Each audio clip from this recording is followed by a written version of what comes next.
नमस्कार विद्यार्थी मित्रों, मैं डीजी भटकर पीजीटी इतिहास जवाहर नवोदय विद्यालय बुलढाणा कक्षा 12वीं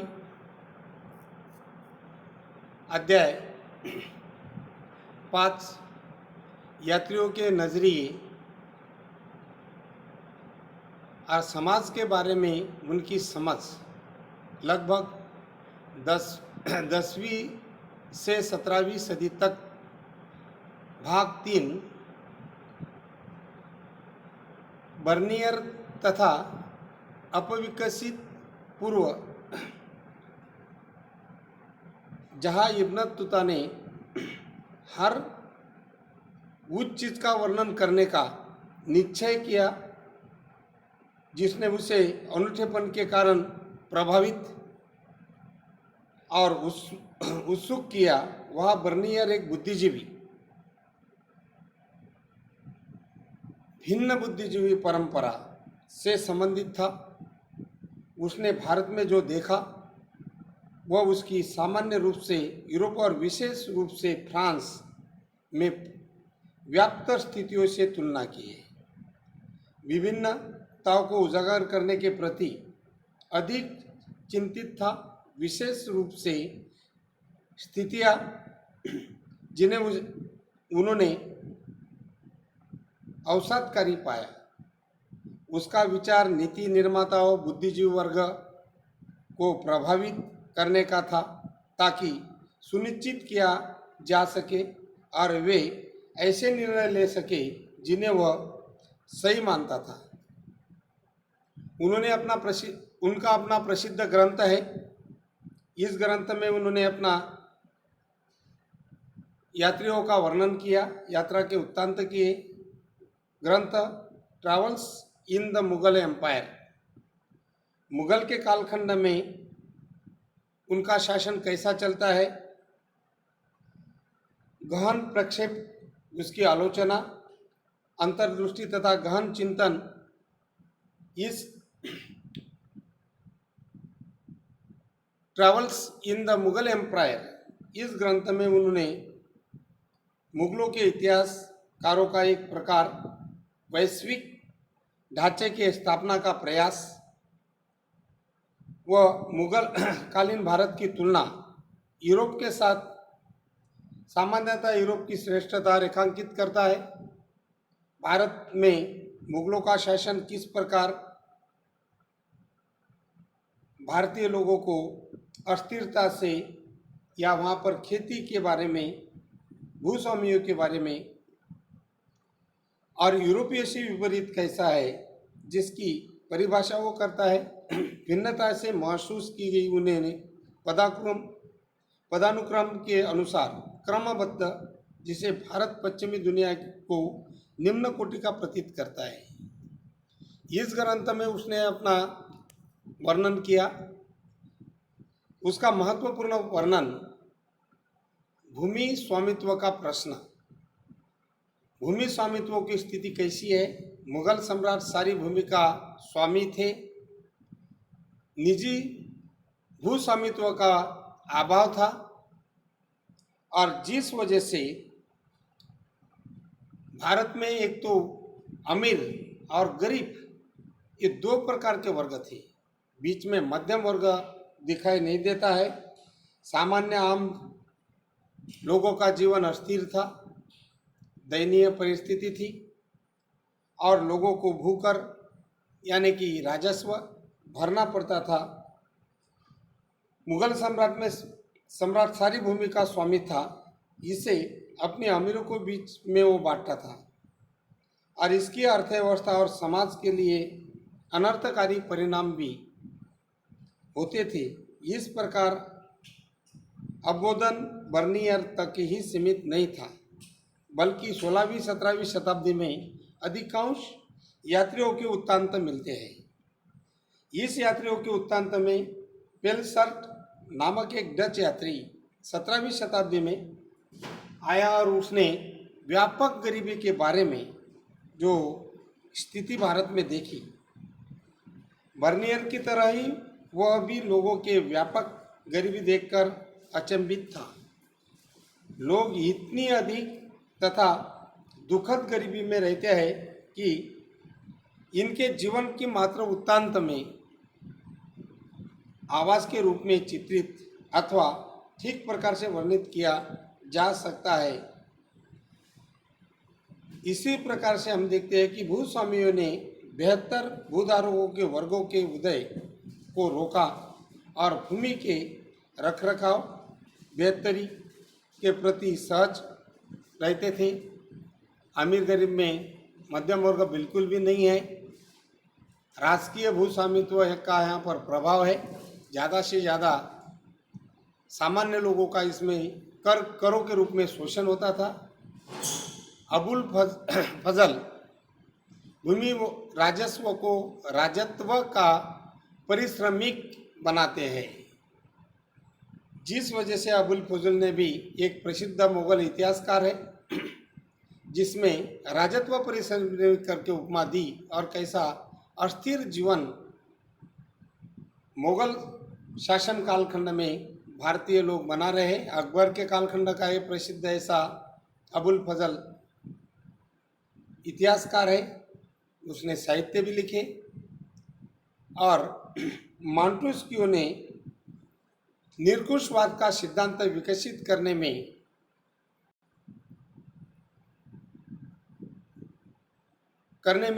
किया था। साथ साथ राजा का स्वामित्व होता था और निजी संपत्ति अस्तित्व में नहीं थी। इस दृष्टिकोण के अनुसार राजा अमीर वर्गों को छोड़ प्रत्येक व्यक्ति मुश्किल से गुजर बसर करता था। भूमि प्रश्न यहाँ पर एक दयनीय प्रश्न था। कार्ल मार्क्स ने एशियाई उत्पादन शैली के सिद्धांत के रूप में तय किया और किराए के श्रम का प्रयोग किसान करते थे। माल उत्पादन संलग्न रहता था। साथ ही अपेक्षाकृत छोटे किसान भी थे जो मुश्किल से निर्वाह लायक उत्पादन कर पाते थे। उदर निर्वाह करना उनके लिए बहुत मुश्किल था, यानी अस्थिर ऐसा जीवन उनका बिता रहे थे। साथ साथ हम देखते हैं इसमें एक अधिक जटिल सामाजिक सच्चाई। शिल्पकारों पर भी कर राज्यों द्वारा आकारे जाते थे। शिल्पकारों की भी यहाँ पर स्थिति दयनीय थी। शिल्पकार सच्चाई की ओर इशारा करते हैं। उदाहरण के लिए वह कहता है कि शिल्पकारों के पास अपने उत्पादों को बेहतर बनाने का कोई प्रोत्साहन नहीं था, क्योंकि मुनाफे का अधिग्रहण राज्य द्वारा ही लिया जाता था। इसलिए उत्पादन हर जगह पतनोन्मुख था। साथ ही वह यह भी मानता है कि पूरे विश्व से बड़ी मात्रा में बहुमूल्य धातुएं, सोना, चांदी और बदले में निर्यात करता था। वह एक समृद्ध व्यापारिक समुदाय से लंबे दूरी से विनिमय से संलग्न था और वह अस्तित्व को रेखांकित करता है। एक भिन्न सामाजिक आर्थिक परिदृश्य यहाँ पर दिखती है। बर्नियर ने अपने वृत्तांतों में लिखा, 17वीं शताब्दी में जनसंख्या का भी एक लगभग 15% भाग नगरों में रहता था। यह औसत उसी समय पश्चिमी यूरोप की नगरीय जनसंख्या के अनुपात में अधिक था। बर्नियर मुगलकालीन शहरों को शिविर नगर कहता है और शिविर नगर की उसने नगरों की उपमा दी, जिसके उसका आशय उन नगरों से था कि जो अस्तित्व में आ सके बने। राजकीय शिविर निर्माण निर्भर थे। उसका विश्वास था कि वे राजकीय दरबार में आगमन के साथ ही अस्तित्व में आते थे और इसके कहीं और चले जाने के बाद तेजी से पदमुख हो जाते थे। भूस्वामी के प्रश्न बर्नियर का अति सरलीकृत चित्रण प्रस्तुत करता है और नगर अस्तित्व में आए थे। इसमें उत्पादन केंद्र भी बने थे। व्यापारिक नगर, बंदरगाह, धार्मिक केंद्र, तीर्थस्थान आदि का अस्तित्व समृद्ध व्यापारिक समुदाय का था। जैसा समृद्ध व्यापारिक समुदाय मतलब बंदरगाह नगर, शिल्पकार, व्यापारिक नगर, धार्मिक केंद्र, तीर्थस्थान या उत्पादन क्षेत्र या कारागिर और विविध प्रकार के व्यवसाय करने वाले लोग नगर में थे और उसकी व्यावसायिक वर्गों के अस्तित्व का सूचक है। व्यापारी अक्सर मजबूत समुदाय अथवा बंधुत्व से बंधे जुड़े थे, अपनी जाति तथा व्यावसायिक संस्थाओं के माध्यम से संगठित रहते थे। पश्चिमी भारत में ऐसे समूहों का वर्चस्व था। इस समूह में महाजन कहा जाता था। इनके पास संपत्ति, धन दौलत, सोना चांदी, जवाहिर ये महाजन लोगों के पास थी। साथ साथ ये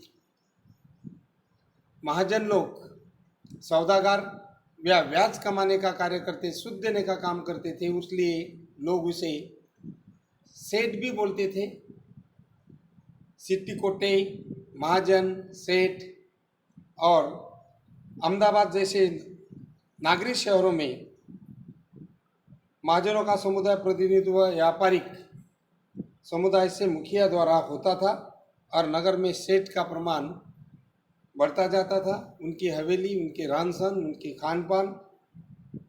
अन्य शहरी समुदाय में व्यावसायिक वर्ग भी यहाँ पर थे। कुछ चिकित्सक, हकीम तथा वैद्य, अध्यापक, प्राध्यापक, डॉक्टर, वकील, अधिवक्ता, चित्रकार, वास्तुविद, संगीतकार, सुलेखन आदि सम्मिलित थे।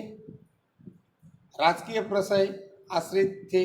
कई अन्य संरक्षकों या भीड़ भाड़ वाले बाजार में आम लोगों की सेवा या जीवन यापन करते थे। और इस प्रकार का समुदाय यहाँ पर ज़्यादातर दिखाई देता है। महिलाएं, दासिया, सती तथा श्रमिक। जिन यात्रियों ने अपने लिखित वृत्तांत छोड़े इसमें सामान्यतः पुरुष थे। उपमहाद्वीप में महिलाओं की स्थिति का विषय रुचिकर और भी कभी कभी जिज्ञासापूर्वक लगता है। सामाजिक पक्षपात को सामान्य परिस्थिति मान लेते थे। उदाहरण के लिए बाजारों में दास की स्थिति थी और खुले आम दास को बेचे जाते थे। नियमित रूप से भेंट वस्तु के रूप में भी इब्न तुता अपने वृत्तांतों में लिखता है, जब वो सिंध पहुंचा था उस समय सुल्तान मोहम्मद बिन तुगलक के लिए भेंट वस्तु घोड़े, ऊंट तथा दास खरीदे थे। जब वो मुल्तान पूछा तो उसे गवर्नर को किशमिश के बादाम के साथ एक दास और घोड़ा भेंट दिया था। ऐसे उदाहरण इब्न तुता के प्रवास वर्णन में दिए है। मोहम्मद बिन तुगलक नासिरुद्दीन नामक धर्मोपदेशक के प्रवचन से इतना प्रसन्न हुआ कि उसे 1,00,000 टके तथा 200 दास दिए थे। ये इब्न तुता के विवरण से प्रतीत होता है दासों को काफ़ी विभेद था। सुल्तान की सेवा करना है। दासिया संगीत काम, गायन काम निपुण थी। इब्न तुता सुल्तान की बहन की शादी के अवसर पर उसके प्रदर्शन में खूब आनंदित हुआ और सुल्तान ने अपने अमीरों पर नज़र रखने के लिए दासियों को भी नियुक्त किया था। दासों को सामान्यतः घरेलू श्रम इस्तेमाल किया जाता है। साफ सफाई है या घर की देखभाल है, सेवा है। सेवाओं को और पालकी डोली पुरुषों और महिलाओं के लिए ले जाने के लिए विशेष रूप से अपरिहार्य पाया जाता था। दासों की कीमत विशेष रूप से दासियों की जिनकी आवश्यकता घरेलू श्रम के अनुसार ली जाती थी बहुत कम थी और कम कीमत पर दासों को रखा जाता था। अधिकांश परिवार जो उन्हें रख पाने में समर्थ थे कम से कम 1 या 2 को तो रख ही लेते थे। यात्राओं के लेखन में अभी भिन्नता और महत्वपूर्ण संकेतन माना जाता था। इसलिए आश्चर्यजनक बात यह नहीं है कि बर्नियर ने सती प्रथा को विस्तृत विवरण दिए है और विस्तृत सती प्रथा उनसे लेकर हालांकि महिलाओं की प्रसन्नता में मृत्यु को गले लगा लेती है, अन्य को मारने के लिए बाध्य किया जाता है। सती प्रथा बालिका का ये यहाँ पर वृत्तांत बर्नियर ने दिया, जो लाहौर में मैंने एक बहुत ही सुंदर अल्प वयस्क विधवा, जिसकी आयु मेरे विचार से 12 वर्ष से अधिक नहीं थी, बल्कि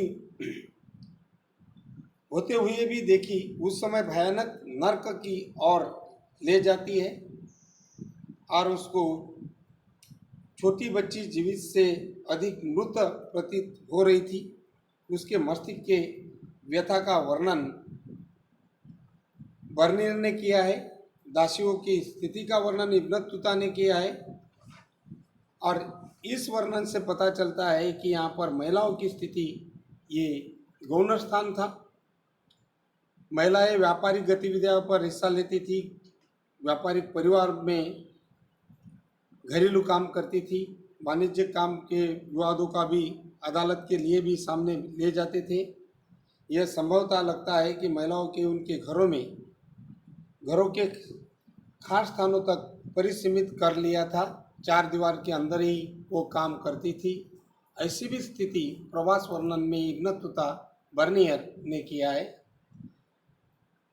अभी ये लास्ट का भाग है और इसका मूल्यांकन पर प्रश्न का आंसर आपको लिख कर भेजना है व्हाट्सएप पर। पहला प्रश्न, बर्नियर ने कौन सा ग्रंथ लिखा है? नंबर 1। नंबर 2, अबुल फजल राजस्व को किस नाम से संबोधित करता है? नंबर 3, व्यापक गरीबी देखकर अचंभित कौन सा यात्री हुआ? नंबर 4, प्राच्य निरंकुशवाद के सिद्धांत विकसित करने के प्रयोग किसने किया? नंबर 5, दास का अभिप्राय बताओ। नंबर 6, सती का अभिप्राय बताओ। नंबर 7, शिवर नगर किसे कहते हैं? इन सभी प्रश्नों के उत्तर आपको लिखकर भेजना है और प्रश्न के जो उत्तर है वो सही लिखिए, कुछ प्रश्न गलत हो रहे हैं। किताब देखकर आंसर निकालिए, पॉइंट से बिंदु बनाकर लिखिए। अभी 6 मार्क का ये प्रश्न है गृह कार्य के लिए। बर्नियर ने भूमि स्वामित्व के प्रश्न का वर्णन किस प्रकार किया?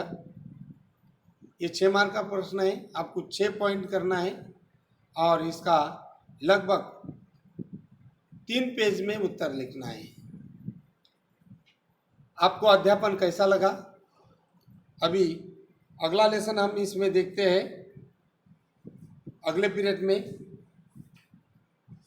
और वो लेसन इस प्रकार का, जैसा एक साम्राज्य की राजधानी विजयनगर, इसके और हम बढ़ते हैं अगले पीरियड में। अगर कुछ समस्या है तो व्हाट्सएप पर भेजिए, ग्रुप पर बात कीजिए। धन्यवाद। आपको अध्यापन कैसा लगा? कुछ समस्या है तो बोलिए।